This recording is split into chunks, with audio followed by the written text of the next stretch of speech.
Time for Campus Craziness. Man, there's a lot to choose from, of course. Canadian professor Jordan Peterson shot to fame when he opposed a transgender law that infringed badly on the free speech rights of Canadians. Now, his speech is being suppressed in a different way.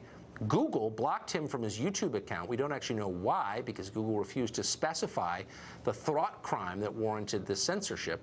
He joins us now. Perhaps he knows. Professor, thanks a lot for coming on. Hey.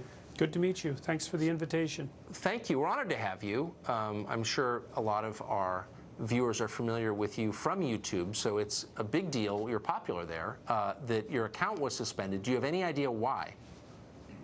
No, I've heard conflicting reports from people who've emailed me within Google, ranging from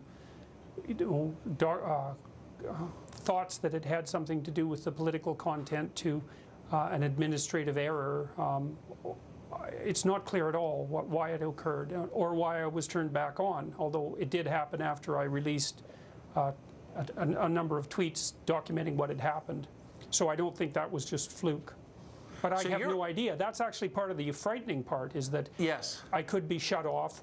I have no idea why. They turned me back on. I have no idea why. It's not a trivial matter when those sorts of things happen. Because there aren't options. I mean, Google is, in effect, a monopoly, both in search and really in its ownership of YouTube. I mean, if you were cut off, what would that mean? You'd not be able to disseminate your views. It meant a lot of things. It meant that my calendar was gone, so I had no idea what I was doing for the next 2 months. I had all my email for the last 10 years was on that account, and all the emails I haven't answered. I couldn't get access to my YouTube videos. Like, it was a big deal. It was very stressful, and the arbitrariness of it is quite frightening in my estimation. And so, it's something for everyone to be aware of. And I mean, partly it's a consequence of this rapid technological revolution. We've turned our communication over to huge corporations, and they're going to make mistakes. And if it was a mistake, well, that's actually fine with me. But it wasn't handled well because I was never informed about what happened or why it was rectified. And so it also raises suspicions, right? I mean, maybe it was just an error, but the fact that things have been happening in such a strange way politically brings up the specter of censorship. And so, well, we know that Google engages in censorship. I mean, Google, by its own admission, and it's obvious if you test it, censors its search results. And so certain ideas are just eliminated by Google, and you wouldn't know the difference. What are the implications of having a company like Google that's in effect more powerful than most governments? In fact, more powerful than the U.S. government was 2 generations ago. Well, I don't think we know what the implications are, but the thing that frightens me is that whatever political ideology Google is pushing forward is likely to be written into their code and then will serve to automatically filter our communications. And that's undoubtedly happening.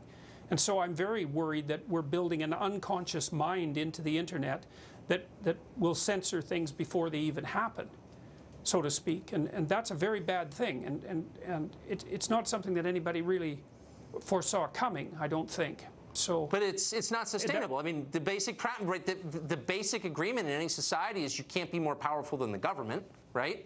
They're more powerful than the government in certain ways. Why would our government stand for that? Well, I'm not sure that the government knows what to do. Part of the problem is that the technologies are advancing so quickly that something as ponderous as the government can hardly keep up. I mean, the tech companies. And even once you formulate policies, one of the problems is that the technology immediately leaps out of that policy bucket and wanders off somewhere new almost instantaneously. That's right. And so it's very, very difficult for regulators to keep up with this sort of thing. And it's ominous. So I hope you will come. I'm glad that you're back on. I hope you will come back. It is an honor to meet you, and I hope we'll see you again. Thanks very much. Thanks, Professor. Philanthropist Foster Friess has a plan to bring Americans together